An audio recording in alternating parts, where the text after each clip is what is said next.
नमस्कार दोस्तों, new study institute के ऑनलाइन यूट्यूब चैनल पर मैं सुनील प्रजापति एक बार फिर से आप सभी का हार्दिक स्वागत करता हूं। दोस्तों, हम लोग बात कर रहे हैं मैथ्स में प्रॉफिट एंड लॉस यानी लाभ और हानि की। और लाभ और हानि की लगभग 3 से 4 क्लास हमने अभी तक अपलोड की है। उम्मीद है आपने वो पूरी की पूरी क्लास देख ली होगी और समझ में भी काफ़ी कुछ आया होगा। तो दोस्तों, लाभ हानि की जो हमारी श्रृंखला अभी तक चल रही है, उसी श्रृंखला को आगे बढ़ाते हुए आज का हम अपना अगला सवाल देखते हैं। यानी कि आज का अपना जो पहला सवाल है वो देखते हैं। देखिए दोस्तों, यानी कि लाभ और हानि जो है वो हमेशा किस पर होता है? क्रय मूल्य पर होता है। अगर प्रश्न में ना कहा जाए कि किस पर हो रहा है, प्रश्न में अगर कोई स्पेशल वर्ड देकर कहा जाए तो फिर हम उस पर मानेंगे। जैसे देखिए, अगले जो टाइप के सवाल है वो हमारे ऐसे ही बनने वाले हैं। देखना कि एक व्यक्ति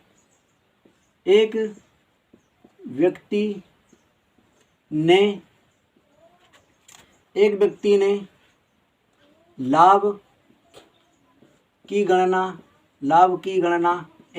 लाभ की गणना विक्रय मूल्य पर की। एक व्यक्ति ने लाभ की गणना विक्रय मूल्य पर की यदि उसका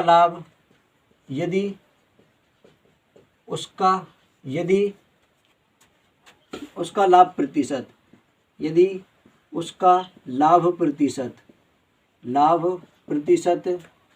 20% है। क्या दोस्तों? यदि उसका लाभ प्रतिशत 20% है, तो वास्तविक लाभ प्रतिशत बराबर क्वेश्चन मार्क। ठीक है दोस्तों, देखिए अभी तक जो हम सवाल करते आ रहे थे वो तो नॉर्मल से थे, लेकिन ये एक स्पेशल सवाल बन गया है। यानी कि अभी तक तो लाभ जो हो रहा था या फिर हानि हो रही थी, उसमें कोई स्पेशल वर्ड नहीं दिया था कि ये इस पर है या ये इस पर है। ठीक है, तो हमने मान लिया था कि लाभ हानि हमेशा सीपी यानी कॉस्ट प्राइस क्रय मूल्य पर होते हैं। लेकिन देखो, एक व्यक्ति ने लाभ की गणना विक्रय मूल्य पर की। उसने क्या किया यहाँ पर समझिए। उदाहरण ले लिया हमने, क्या ले लिया? अभी सवाल को एक साइड रखो और हम एग्जाम्पल से समझते हैं। जैसे कि किसी व्यक्ति ने कोई चीज़ 100 रुपये में खरीदी और 120 रुपये में क्या किया? उसे बेच दिया। ठीक है, ये से खरीदा और ये से बेच दिया। ठीक है, तो उसे लाभ तो है कितने का? 20 रुपये का उसे लाभ हो गया। क्या हुआ दोस्तों? 20 रुपये का उसे लाभ हो गया। अब उसे करना क्या था? उसका लाभ प्रतिशत निकालने के लिए 20/100 मल्टीपल में 100, क्योंकि क्रय मूल्य पर हम लाभ निकालते तो उसे यहाँ पर क्या रखना था? ये सीपी रखनी थी। लेकिन मूर्ख ने क्या किया? ये भी किया, लेकिन ये नहीं किया। या वो क्या, इस 100 को रखना भूल गया। उसने क्या, ये विक्रय मूल्य रख दिया। क्या रख दिया? विक्रय मूल्य रख दिया। तो बस दोस्तों, यही स्टोरी यहाँ पर है। क्या है? देखो, इसको समझने का प्रयास करो। एक बार मैं फिर से बताऊँ। देखो कि एक व्यक्ति ने कोई वस्तु 100 रुपये में खरीदी थी और 120 रुपये में बेच दी। तो उसने उसका लाभ प्रतिशत निकालना चाहा। तो देखना, वैसे तो 100 रुपये में खरीदी तो लाभ 20 रुपये का हुआ, 120 में बेची थी। तो जो लाभ हुआ वो ऊपर, जो क्रय मूल्य है वो नीचे, और 100 का गुणा कर दिया, प्रतिशत में बताना है। तो 100 से ये 100 कट गया। उसका जो लाभ प्रतिशत है वो कितना आ गया? वैसे तो 20% आया। अब वो मूर्ख क्या करेगा कि ये 20 लाभ रख दिया, प्रतिशत में बताने के लिए 100 का गुणा कर दिया, लेकिन उसने क्रय मूल्य नहीं रखा। उसने क्या रख दिया? विक्रय मूल्य रख दिया।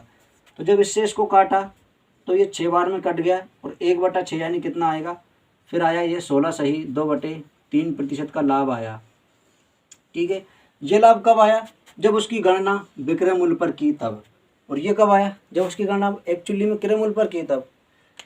तो हमें यही दिया है बस, यदि लाभ की गणना विक्रय मूल्य पर की जाए। देखिए कैसे, एक व्यक्ति ने लाभ की गणना विक्रय मूल्य पर की, यानी कि भाग उसे क्रय मूल्य से लगाना था, उसने क्रय मूल्य से नहीं लगाया। किससे लगा दिया? विक्रय मूल्य से लगा दिया। यदि उसका लाभ प्रतिशत 20% है तो उसका वास्तविक लाभ प्रतिशत क्या है? तो देखो, ये तो झूठी माटी का निकाला उसने जबरदस्ती। वास्तविक लाभ तो उसका 20% है और वैसे कितना? 16 आया। तो देखो दोस्तों, इसे मैं मिटाता हूँ, अपन अपने सवाल पर आते हैं। तो दोस्तों देखिए, हुआ क्या? हुआ ये कि अब देखना, ना हमें यहाँ पर राशि दी है ना कुछ दिया है। तो वैसे भी मैं बोलता आ रहा हूँ कि यानी लाभ हानि में सबसे पहले हमें प्रतिशत को पकड़ना है। तो ये 20% है, ये 20%, ठीक है। अब 20% का लाभ हुआ है, क्या हुआ है, लाभ। तो जब 20% को हमने फ्रैक्शंस में चेंज किया तो कितना आया, 1/5 आया। क्या आया दोस्तों, 1/5 आया। ध्यान दीजिए दोस्तों, यानी बहुत ही गहराई की और बहुत ही समझने लायक बात है, या नहीं तो फिर आप बाद में कंफ्यूज होगे। अब मैंने बोला था हमेशा कि लाभ और हानि हमेशा क्रय मूल्य पर होते हैं और नीचे वाली वैल्यू ओरिजिनल वैल्यू होती है, यानी कि सीपी होता है। तो इसको सीपी मानने से पहले यहाँ पर ध्यान देना है, और यहाँ पर ध्यान देने से भी पहले यहाँ पर ध्यान देना है कि जो लाभ की गणना है वो किस पर की जा रही है, और ये 20% क्या है। तो देखना, एक व्यक्ति ने एक वस्तु के 20% के लाभ पर बेची और उसने लाभ की गणना किस पर की, विक्रय मूल्य पर की। यानी कि जो 20% है वो किसके सापेक्ष है, विक्रय मूल्य के सापेक्ष है। इस बात को दोस्तों मतलब ध्यान देने की चेष्टा कीजिए कि ये जो 20% है ये किसके सापेक्ष है, विक्रय मूल्य के सापेक्ष है। तो ये हमारा विक्रय मूल्य रहेगा, सेलिंग प्राइस रहेगी। एक बार फिर से देखिए दोस्तों, यानी बिल्कुल तल्लीनता से, पीसफुली, बिल्कुल नम्रता से सीखिए और देखिए। एक व्यक्ति ने क्या 20% के लाभ पर कोई चीज़ बेची और उसने जो है वो लाभ की गणना किस पर की, विक्रय मूल्य पर की, जबकि उसे क्रय मूल्य पर करना थी। तो विक्रय मूल्य पर जब लाभ की गणना की, जब हम इसको तोड़ेंगे, क्योंकि लाभ की गणना विक्रय मूल्य पर की है तो जिस पर की है वो नीचे होता है। तो ये जो नीचे है ये क्या है, ये विक्रय मूल्य ही है। क्या है दोस्तों, ये विक्रय मूल्य। ऊपर वाला लाभ हो रहा है तो लाभ होता है, हानि हो रही है तो हानि। फिलहाल यहाँ लाभ हो रहा है तो 1 यूनिट का क्या है, उसका ये लाभ है। अब देखिए दोस्तों, कोई चीज़ 5 यूनिट में बेची और 1 यूनिट उस पर लाभ है तो उसका सीपी कितना रहेगा, यानी कि क्रय मूल्य। सीपी रहेगा उसका 4 यूनिट। कितना रहेगा दोस्तों, 4 यूनिट उसका सीपी रहेगा, ठीक है। हमें क्या बताना है कि उसका वास्तविक लाभ प्रतिशत कितना है। तो वास्तविक कब निकलेगा, जब हम सीपी पर निकालेंगे, क्योंकि अभी तो ये एसपी पर निकाला गया था। तो सीपी पर निकालने के लिए क्या करेंगे, जो लाभ है वो ऊपर, लाभ कितने का है, 1 यूनिट का लाभ है, ये हमने ऊपर रख दिया, और जो सीपी है वो नीचे, तो ये 4 यूनिट सीपी रख दिया। और प्रतिशत बताने के लिए क्या किया, 100 का गुणा कर दिया। तो जब इसको कैंसिल किया, या तो आप डायरेक्टली लिख सकते हो, देखो मैंने बताया था 25% की फ्रैक्शंस 1/4 होती है, तो 1/4 का प्रतिशत ही 25% रहेगा। तो डायरेक्ट लिख दो, या तो 25%, या फिर इसे काटो, देखो 4 दूनी 8, 2 बचा 20 हो गया, 4 पंजे 20। तो वास्तविक लाभ प्रतिशत कितना आया दोस्तों, वास्तविक लाभ प्रतिशत 25% आया। क्या आया दोस्तों, 25%। उम्मीद है दोस्तों ये सवाल आपको समझ में आया होगा। एक बार फिर से देखिए कि 20% एक व्यक्ति ने लाभ की गणना किस पर की, विक्रय मूल्य पर की।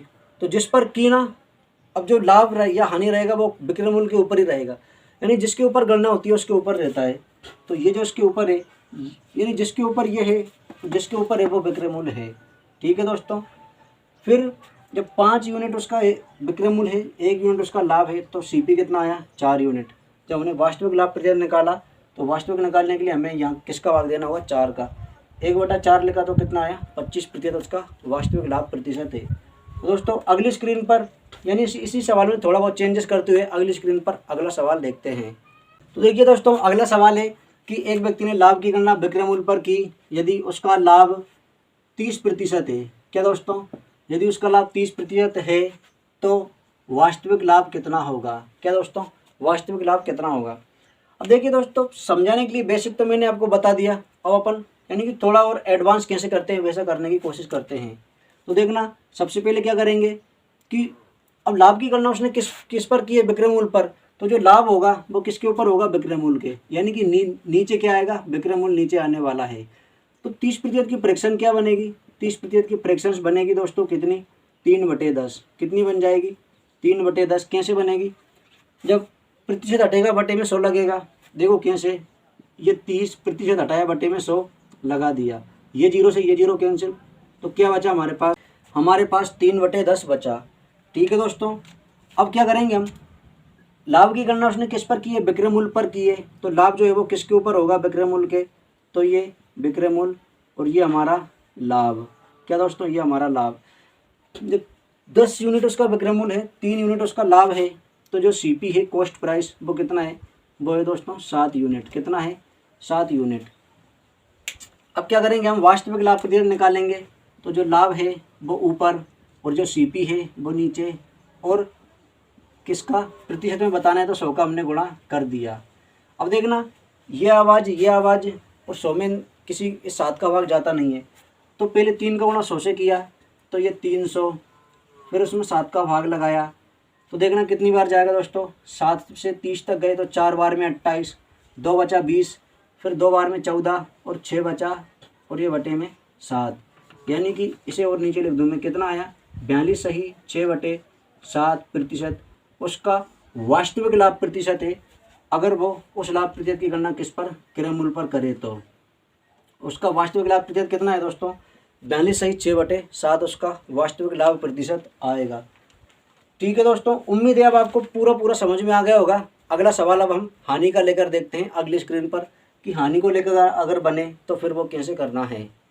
तो देखिए दोस्तों, अगला सवाल है हमारा कि एक व्यक्ति ने हानि की गणना, क्या दोस्तों, एक व्यक्ति ने हानि की गणना विक्रय मूल्य पर की।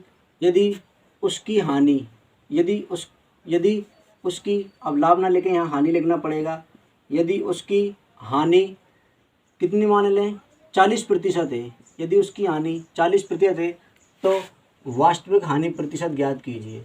तो वास्तविक हानि प्रतिशत बराबर क्वेश्चन मार्क, यानी कि उसको वास्तव में कितने की हानि हुई है, अगर वो विक्रय मूल्य पर गणना ना करे, क्रय मूल्य पर ही करे तो देखिए विक्रय मूल्य पर गणना की है तो हमने सबसे पहले 40% को फ्रैक्शंस में तोड़ा, तो ये 40 बटे प्रतिशत हटाया तो बटे में कितना 100। जब इसको काटा तो ये 0 से ये 0 कैंसिल, और 2 से काटा 2 दूनी 4 और 2 से 10 5 बार में, यानी कि 40% की फ्रैक्शंस क्या होती है दोस्तों, क्या होती है 2/5 होती है। ये करने की ज़रूरी नहीं है, डायरेक्ट ही हमें फ्रैक्शंस लिखना है, ये तो मैंने बता दिया आपको। अब उसने गणना किस पर की है, विक्रय मूल्य पर की है, तो ये जो रहेगा ये हमारा क्या रहेगा, विक्रय मूल्य रहेगा, और ये क्या रहेगी, ये हमारी हानि रहेगी। क्या रहेगी दोस्तों, क्योंकि हानि हो रही है तो हानि रहेगी, लाभ हो रहा है तो लाभ रहेगा। क्योंकि हानि की गणना उसने किस पर की है, विक्रय मूल्य पर, तो जो हानि है वो किसके ऊपर होगी, विक्रय मूल्य के ऊपर होगी। तो ये जो विक्रय मूल्य के ऊपर है वो हानि, और नीचे है वो विक्रय मूल्य। अब देखना, याद करो कि जब हानि होती है तब विक्रय मूल्य ज़्यादा होता है या क्रय मूल्य ज़्यादा होता है। तो सर जब हानि होती है तो हानि का सूत्र क्या होता है, क्रय मूल्य माइनस विक्रय मूल्य, यानी कि ज़्यादा में से कम घटता है तो क्रय मूल्य ज़्यादा होता है और विक्रय मूल्य कम होता है। तो 5 यूनिट विक्रय मूल्य है, 2 यूनिट हानि है, तो जब मैंने 5 में 2 जोड़ा तो हमारा जो सीपी यानी क्रय मूल्य आया वो कितना आया, वो आया हमारे पास कितना 7 यूनिट आया दोस्तों। 7, यानी उदाहरण के लिए कह रहे हैं कि 7 रुपये में कोई चीज़ खरीदी और 5 रुपये में बेच दी, तो सीधी सी बात है कि 2 रुपये की क्या हो गई, हानि हुई। तो उसका जो सीपी है वो कितना आया, 7 आया। अब हमें वास्तविक निकालना है, वास्तविक तो हमेशा क्रय मूल्य पर होगा, तो जो हानि है वो ऊपर और जो क्रय मूल्य है वो नीचे, और प्रतिशत में बताना है तो 100 का क्या कर दिया हमने, गुणा कर दिया। क्या करेंगे अब दोस्तों, फिर से 7 से 100 में पूरा भाग नहीं जाएगा, 2 में भी नहीं जाएगा, तो पहले 2 का गुणा 100 से किया तो कितना हो गया, ये हुआ 200, और फिर इसमें 7 का भाग हमने लगाया। 7 का भाग जब 200 में लगाया तो 7 से 20 तक गए, 2 बार में 14, 6 बचा 7 हो गया, फिर ये 8 बार में 56, 4 बचा, और जिससे भाग लगाया वो नीचे, यानी कि 28 सही 4/7% की क्या है, उसकी हानि है। वास्तविक हानि क्या है उसकी, उसका जो वास्तविक हानि प्रतिशत है वो है 28 सही 4/7%। कितना है दोस्तों, 28 सही 4/7% है। उम्मीद है दोस्तों, यानी ये जो पैटर्न ये आपको पूरा समझ में आ रहा होगा। अगली स्लाइड पर आज का हमारा अगला सवाल देखते हैं।